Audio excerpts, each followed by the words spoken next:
Good morning, students. Today we will study the first poem of your English book, First Flight of class 10th. The lesson name is Dust of Snow, written by Robert Frost. Students, इस poem से हमें ये पता चलता है कि कई बार ऐसा समय होता है कि हम लोग अपने लाइफ से परेशान होते हैं। सारी उम्मीदें जो हम लोगों के पास होती है वो हम खो देते हैं, डिप्रेस हो जाते हैं और अंत में ऐसा लगता है कि हमारे पास कोई रास्ता और ऑप्शन नहीं बचा है। और तभी हमारे साथ कोई ऐसी छोटी सी इंसिडेंट या घटना हो जाती है और उस इंसिडेंट और घटना से हम अपनी सारी मुसीबतों को, परेशानियों को और सैडनेस को भुला देते हैं और लाइफ में नई उम्मीदें और हैप्पीनेस से भर जाता है। So students, have you ever faced this type of situation in your life? If so, think over it.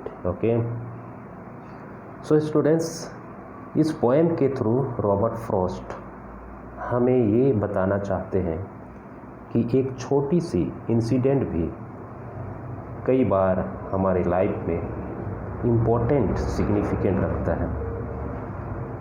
Poet अपने आप में काफ़ी परेशान थे, लेकिन एक छोटे से इंसिडेंट ने उनका मूड पूरी तरह से बदल दिया और इस इंसिडेंट की वजह से पोएट काफ़ी अच्छा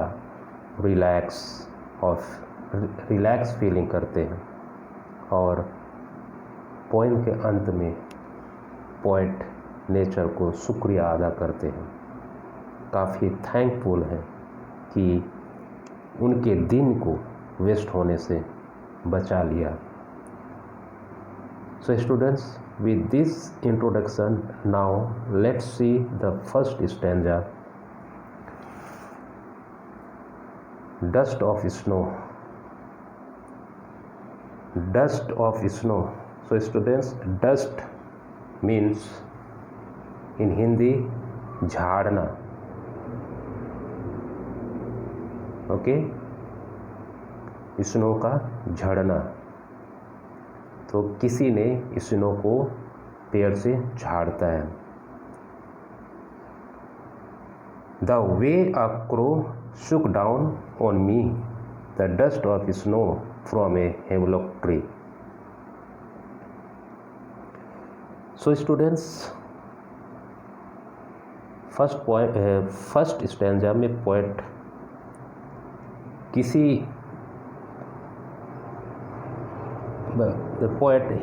हेमलॉक पेड़ के नीचे किसी परेशानी में थे, काफ़ी अपसेट थे।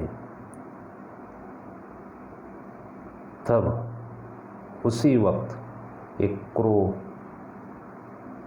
पेड़ पे आकर के बैठा और पेड़ को हिलाता है और पेड़ पे जो स्नो थे वे पोएट के ऊपर गिरते हैं।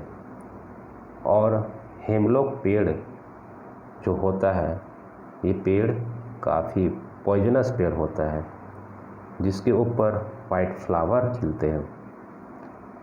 तो स्नो के पोएट के ऊपर गिरने से पोएट को स्नो का ठंडा महसूस होता है और तब पोएट के मूड में किसी टाइप का चेंज आता है। जब वो ठंडी स्नो पोएट को छूता है तो पोएट अपने आप में काफ़ी रिलैक्स, फ्रेशनेस और अच्छा महसूस करने लगते हैं। Now let's see the second stanza.